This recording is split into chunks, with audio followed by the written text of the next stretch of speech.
welcome. So for today, kind of exciting day. Got quite a few parts.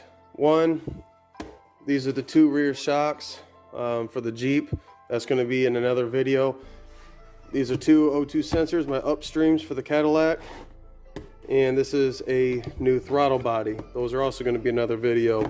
For this video, got two motor mounts. Driver and passenger side, not sure if it varies. They look to be the same. But so at a standstill, you feel a lot of vibration in the steering wheel when you're just sitting and idling. You get a little bit of vibration in the seat, not even when you're rolling. So that tells me that they're probably the bad motor mounts. These motor mounts are filled with oil, I believe.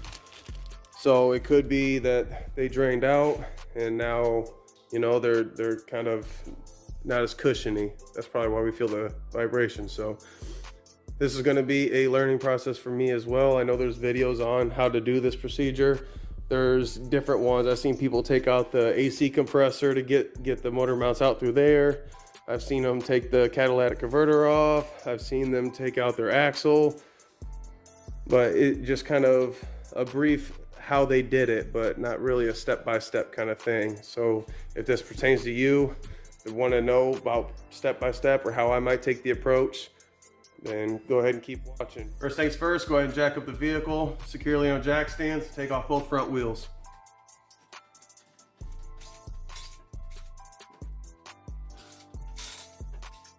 Once you got the front jacked up, wheels off, next point of attack, take off your fender liners. So we got all these little tabs that we need to pull out. Do that to both sides. Once you remove the fender liners, then we'll come back with the next step.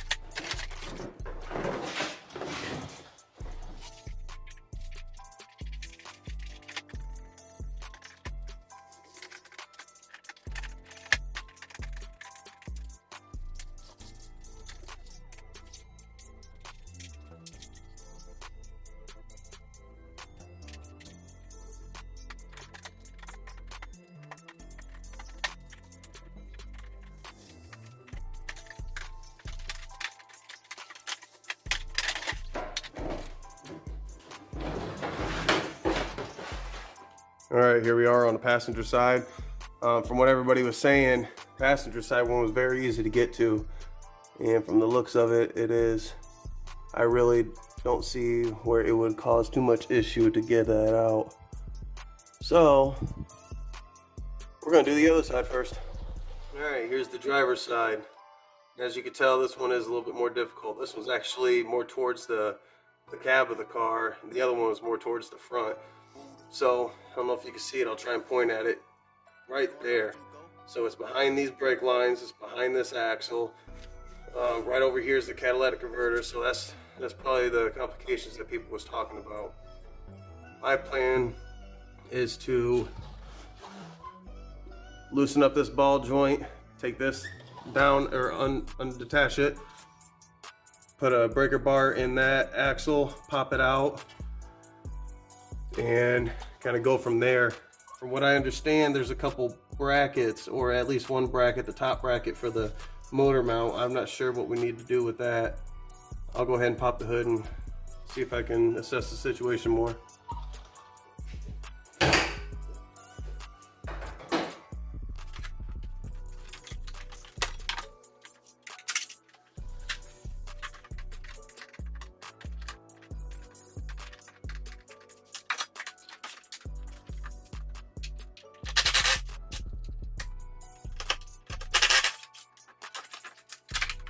Next approach I took the top ball joint off, or just disconnected it. That way I can move this around. I'm going to take a breaker bar, pop out the axle, and there's a little bolt right there, that bracket holding that line. I'm going to take that out too. That way I can move stuff around.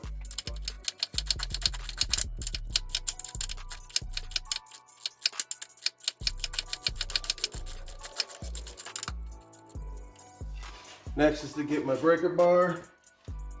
Go ahead and pop out that axle. This is going to allow me to have more room to work.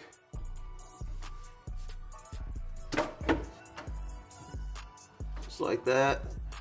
All right, you guys want to see something? As far as this driver's side goes, I popped off that top ball joint, popped out the axle. It's over there.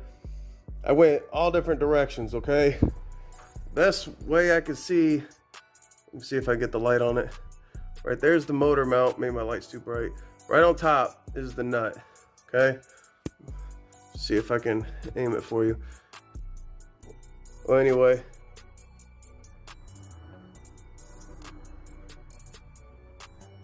Right there's the nut, okay? This is the ball joint, or the motor mount, okay? Right there is where the nut is, okay? You see it?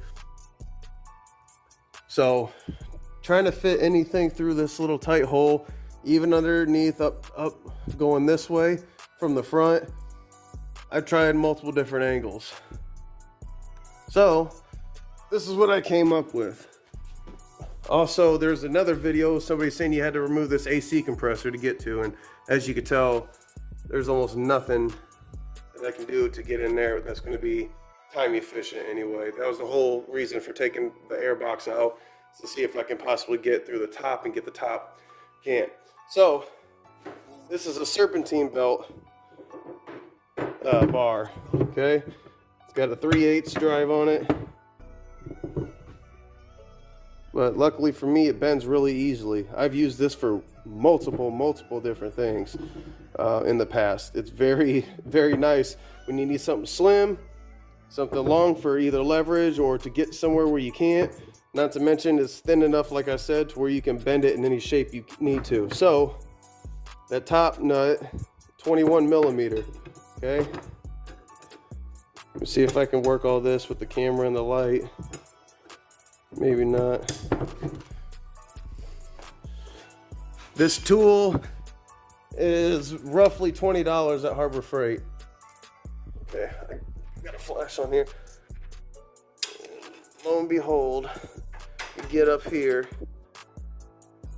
Let's see how it's bending. Okay, just like that. Bent it into shape. I don't know if you can see it. Yeah, right there. It's right on top. So, now you might have to go back and forth a few times to break it loose where you can reach your arm up there and undo it by finger, but nonetheless, that definitely worked. It worked out for me for my application. The damn tool comes in handy all the time. So I've seen a video where a guy was explaining how easy it was, how quick and simple he got it, but never really replied on people's comments on how to take that top bolt or the top nut off. He kind of more or less just never replied to it and left people hanging. So he might have showed that he got it out in a time efficient manner, and he's, you know, he's accomplishing things that other people aren't. But if you can't help us out and try and getting that top bolt out, then I don't know what good it is. So as far as that tool goes, again, it's a serpentine belt bar. I'm not sure exactly what the terminology is, but got it at Harbor Freight for right around $20, maybe less than $20. But again, I've used it for multiple things. Bolts that it's just hard to get to on some things. You can bend it real easily. It's got a, where is it, little adapter right here. So just in case, you know, you needed to put it in here, then you use the other end in here. You can kind of make all kinds of different weird angles, but this is a 1/2 inch. But yeah, just thought I would share that with you. So I'm gonna go ahead and remove that top bolt and then show you what we do next. All right, here's the top nut. Once I got it loose, it's still kind of hard to get it with the fingers, so I got this little stubby ratchet. Again, it's either take your time with that and just keep going back and forth little by little, or use this or whatever. Wow, what a difference this one is, the passenger. You see my wrench? See where that top nut is? Look at that, night and day difference compared to that other one. But with that tool, made it easier. So go ahead and just use a wrench on this one. 13/16. Let's go ahead and fit it on there. There you go. Just go ahead and loosen it off there, and then we'll get the bottom ones and then jack up the motor.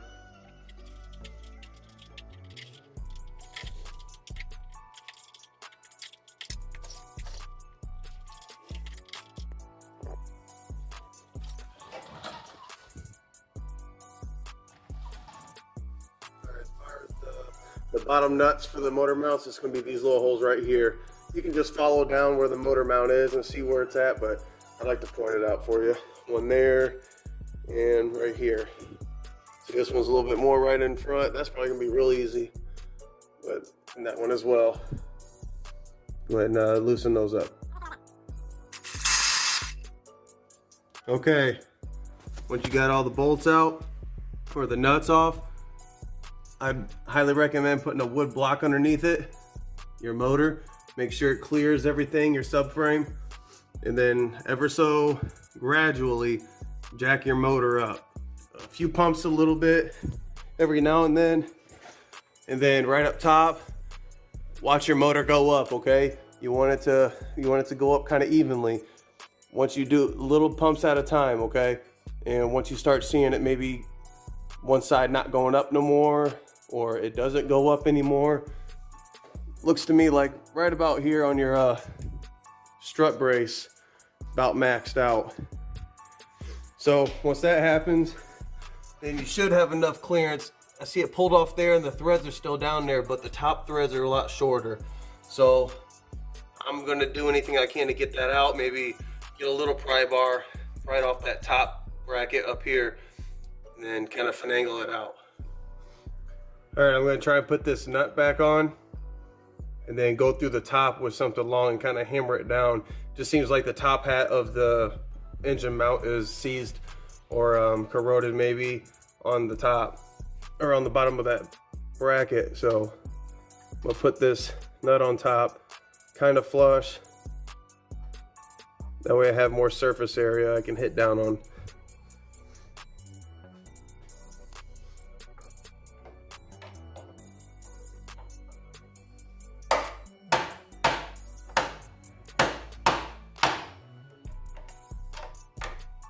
Okay, that seemed to have did the trick. Now I'll go ahead and finagle this out of here.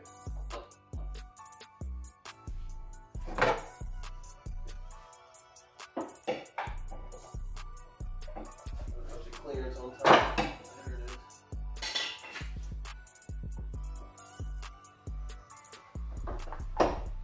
Alright, so looks to me like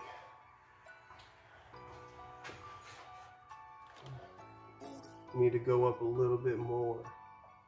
What's going on, Juco? Make sure nothing's hitting. I think the only thing that's hitting is this tower brace. So let's go ahead and pull that tower brace off. Okay, the size of these bolts are 18 millimeter.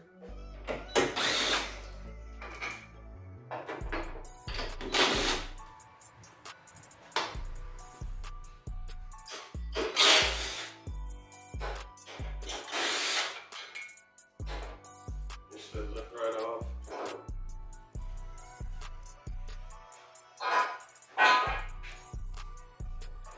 Alright, maybe we can lift it up a little bit more. Again, make sure you watch it carefully. Alright, taking that cross member or that tower brace off, I was able to jack it up just enough. So here's the old one. This is the passenger side. I don't see any signs of leaks. It's dry rotted quite a bit. As far as significant damage goes, not really. I could push it in a little bit. This one's like rock solid. So, but it also, as far as the differences go, they look to be the same. The factory one has two of those little guides on there. This one only has one. So we'll put it in the same way. Remember the orientation that came out? This is the top half. This goes onto that bracket. This goes on to your subframe. So down. So we'll go ahead and put that in. All right, remember, black side down. And I fished it out. All right, looks like we got it all lined up. Keep in mind when you're dropping this motor down, you're gonna have to do it very slowly and guide those threads through the holes. But so, all right, let's go ahead and do the driver's side. I do wish there was a better way to hold the camera and so you guys can watch me do this, but there it is. It's lifted up right there. It's lifted up off the subframe. Now, just like the last one, we just have to kind of separate it from that top bracket. I've been using a pry bar, kind of different methods. You've seen the last one, I put the nut on top and hit down. That helped out a lot, but I don't have that option on this side. Again, this one isn't the easiest one, so you can get a good look at it, and then once I get it out, I'll explain what I did. All right, me being the honest person I am, I'm gonna tell you that took a while. Trying to find out what technique you want to do, but luckily for YouTube, it just seems like it was only seconds ago. Not to mention, I can save you the headache. So basically, they're gonna stick. The top of the engine mounts are gonna stick on those brackets. I'm almost sold that that's gonna happen every time. That being said, I took what ended up working. I don't know if it was a combination of the things, but I soaked it all down with PB Blaster, and then I took my pry bar, and the idea was to get that little chamfered end, knock it between the two, and hammer away. So that actually did it. The PB Blaster sat for about 10 minutes, and then I hammered it in there on top, and basically that's it. Worked its way out. Do note that when you have it suspended in the air, the hole that the bottom part of it went into, if it's not lined up with that hole, you're just going to be hitting the subframe as you're prying it down. So make sure that those bottom threads are going to go through that hole. That way it gives you all the room you need for it to drop. Also, what helped me knock this in as much as I could, and notice it being a square, I went ahead and used a wrench on there to also, you know, kind of twist that top, because prying up and down really was out of the question because of the limited room and how I had to stick this in there. So twisting it back and forth really helped it, and before you knew it, it just kind of dropped right out. So I'll see if I can position the camera just right to where you guys can see how I end up working this out. I'm thinking that doing the ball joint and that axle, that's what alleviated some room to where I can get it out and get the new one in. So we'll play around with it.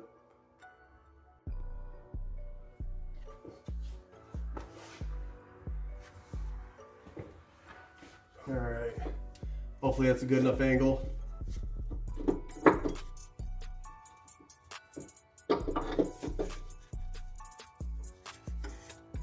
Okay, the plan is to bring it forward.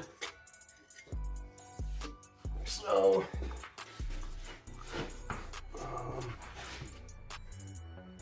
honestly, you know what?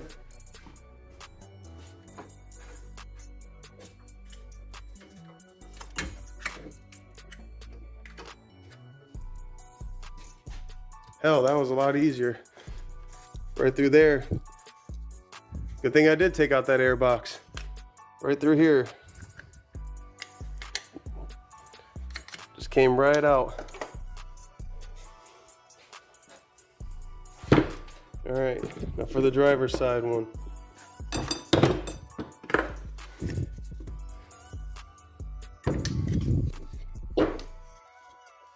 Notice it was kind of torn at the top. when I was even messing with it before I got rough with it, this stuff was moving really easily. It was turning. So I bet that was probably my issue. Let's see.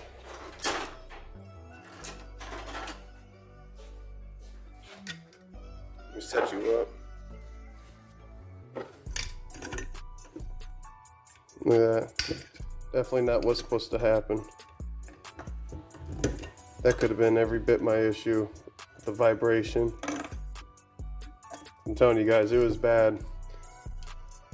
The stereo does quite a bit, but when you're just sitting there idling, radio off, your steering wheel is vibrating, seat's vibrating. Look at that. That's definitely not supposed to be like that. So that was it. This, you can't even, the seal is so damn tight. This whole thing is very solid. But what do you expect? It's 2008, you know? All right, so again, remember your orientation. This is the top. This will be what hooks up to the motor. This is what goes to your subframe, okay? So let's install.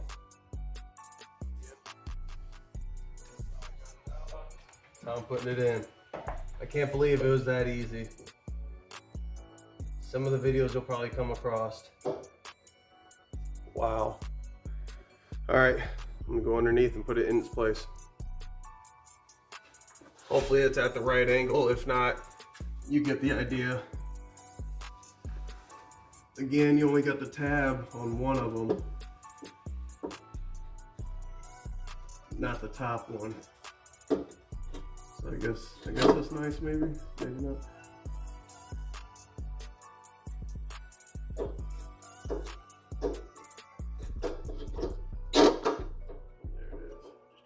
Field game, rotate it till I find that pin, pull. There it is. All right. Honestly, guys, now's the time we actually, you know what? Pulling that axle did help. So definitely pull the axle. I think in order to pop the axle out, you do have to do the top ball joint. So those two steps I would definitely do. That probably gave me all the room to work on it. As far as, I'll explain it in the end. So now I think we'll just carefully drop the motor. Do it very gradually, a little bit at a time. Watch out for this axle. Shouldn't be that big of an issue. I'll keep an eye on that, but you want all the holes to line up. You don't want to bind nothing up or anything like that. Make sure that your motor mounts are flush, and then once the motor's resting, go ahead and tighten them all up. Just going around real quick. Double check that my motor mount is flush. On the subframe, that little alignment pin is through its hole that it needs. All right, now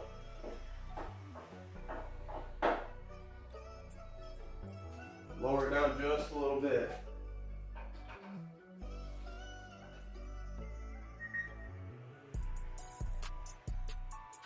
Right there. That might have been a 1/4 inch.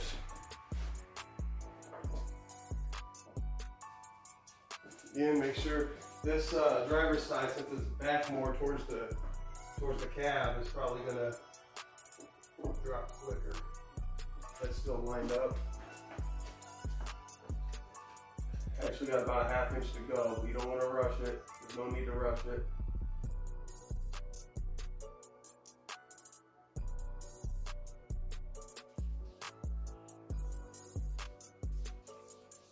Some extra minutes of work will save you more time in the long run, I'm sure. Been through it, tried rushing. Rush around. I ain't got nothing else to do. Besides this, get the job done right, you won't mess nothing up and have to go back and retrace your steps. All right, we seem to be pretty close, lined up. A little bit more.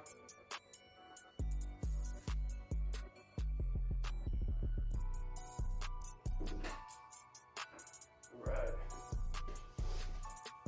last time you'd have to check. Yeah, all lined up. Make sure it's got a little bit of wiggle room in there. Again, make sure your pin's in there. Nothing should have jumped out down here. Alright, everything's good. Now, we should be able to just send it all the way home, but go slow.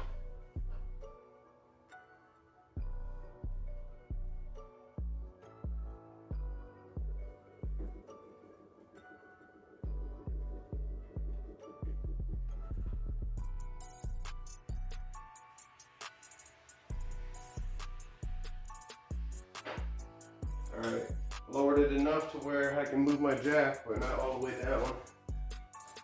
See if I can feel. Yeah, that's fine.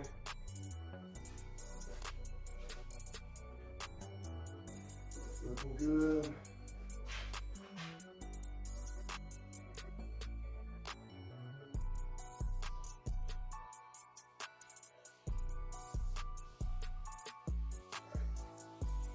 At this point, I'm going to go ahead and put my top and bottom bolts on.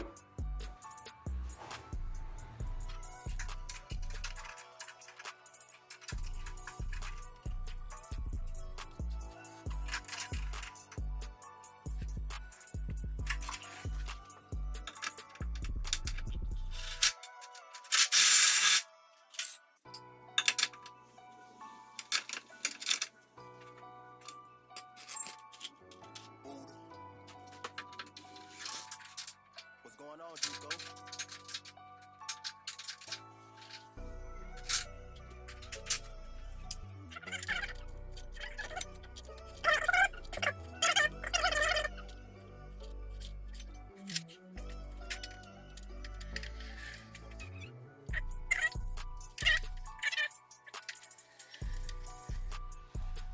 Go ahead and assemble that top ball joint. Don't forget about that bolt for this bracket for the lines.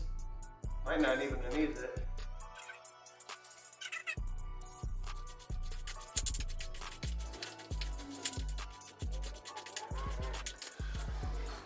Line up that axle.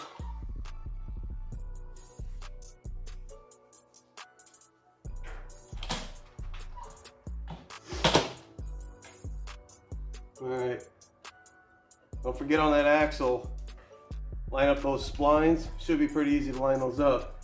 But once you line up those splines,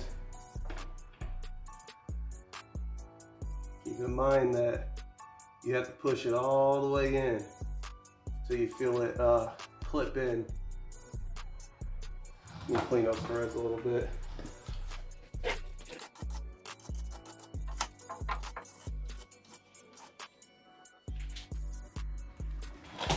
Alright, for your ball joint,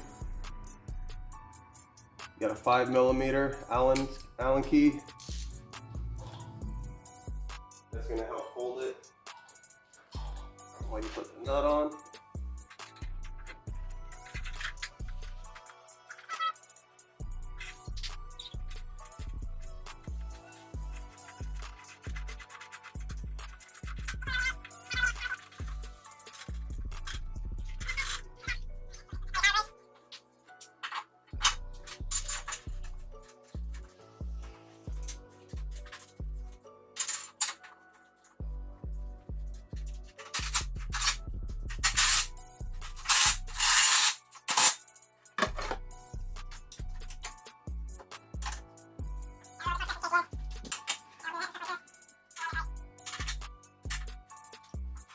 Okay, well, honestly guys, I'm going to leave it at that. Normally I'd put it all back together and do a montage, but I got some more stuff. Remember, I got 2 O2 sensors, the upstreams, and a new throttle body. I'm going to go ahead and call it a night tonight. But as far as those motor mounts go, honestly, it sounded more intimidating than what it was. And a couple of the videos I ran across to see kind of what I'm getting into, they even made it seem more intimidating than what it was. If it wasn't for my editing, the making sure the camera's good, stuff like that, this is probably easily maybe a 2-hour job, 2-3 hour job tops, and that was comfortably taking my time, no rush, stuff like that. Nothing to it really. Motor actually looks like it sits a little bit higher. I can't wait to see what it turns out to feel like. Maybe take away the vibration stuff. Might be even stiffer, a little bit more responsive. But we'll see. I want to get the final test drive when I changed out for the new throttle body. Hopefully it, you know, it's a little bit more snappy. I think it's got a lot of lag, just kind of like the Jeep did with the TPS sensor. It's kind of laggy when you want to go. And that could all be because of the O2 sensors messing up. So, you know, if those don't run right, the car don't run right. As far as those motor mounts, that was relatively simple. The passenger side, a breeze. A breeze. The other side, I can't say thanks enough to that tool. Now I'm gonna have to buy a flex head ratchet. Honestly, when it comes to tightening or even loosening, I would have liked to be able to just continue to keep going instead of pop off and readjust, stuff like that. But in a pinch, instead of going somewhere, or hell, like I said, even just to have in your toolbox for anything that you need, I mean, you could tell, I bent the hell out of this thing to make it fit all different types of applications, and it got me out of a lot of pinches. So it's a good thing to have. I might invest into a flex head ratchet. So without further ado, I'm going to go ahead and call it quits on this one. The next videos, the uploads, will be the O2 sensors and the throttle body, followed by the Jeep and its struts, or shocks, sorry. So if you're into that, just stay tuned. Maybe hit the notifications. That way, if you want to see how that stuff goes, you'll be notified right away when it comes out. All right, well, thank you for watching.